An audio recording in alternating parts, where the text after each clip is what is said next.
জাতীয় কবি কাজী নজরুল ইসলাম কেবল অতীতের ইতিহাস নন, তিনি ভবিষ্যৎ প্রজন্মের জন্য প্রেরণার উৎস বলে মন্তব্য করেছেন প্রধানমন্ত্রী তারেক রহমান।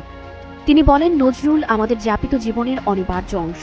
বৃহস্পতিবার সকালে বাংলাদেশ সচিবালয়ে নজরুল বর্ষ উপলক্ষে মন্ত্রিপরিষদ বিভাগের সভাকক্ষে জুম প্ল্যাটফর্মে আয়োজিত অনুষ্ঠানে বছরব্যাপী নজরুল বর্ষ 2026-27 কর্মসূচির আনুষ্ঠানিক উদ্বোধন করে তিনি এ কথা বলেন।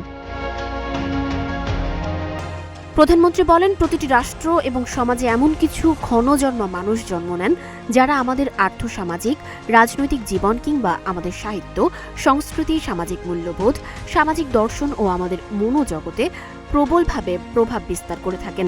কবি নজরুল তেমনই একজন ক্ষণজন্মা ব্যক্তিত্ব। কৈশোর থেকে পরিণত বয়স, আমাদের জীবনের সকল পর্যায়ে তার প্রভাব অপরিসীম।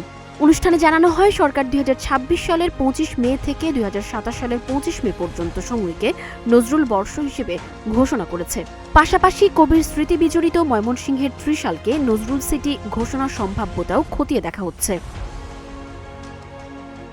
কাজী নজরুল ইসলামকে বিদ্রোহী কবি, প্রেমের কবি, বিরহের কবি, তারুণ্যের কবি এবং বাংলাদেশের ঐতিহ্যের কবি হিসেবে উল্লেখ করে প্রধানমন্ত্রী বলেন, বিদ্রোহী কবি, প্রেমের কবি, বিরহের কবি, তারুণ্যের কবি, বাংলাদেশের ঐতিহ্যের কবি কাজী নজরুল ইসলাম আমাদের জাতীয় সাহিত্য ও সাংস্কৃতিক ইতিহাসের অবিস্মরণীয় নাম।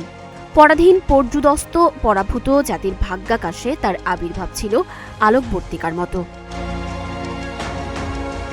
প্রধানমন্ত্রী আরও বলেন, পরাধীনতা, জুলুম, নির্যাতন, শোষণ, অসাম্য, বৈষম্য, কুসংস্কার তথা যা কিছু অন্যায়, অবিচার ও অসুন্দর তার বিরুদ্ধে কবির কলম ছিল শানিত অস্ত্র।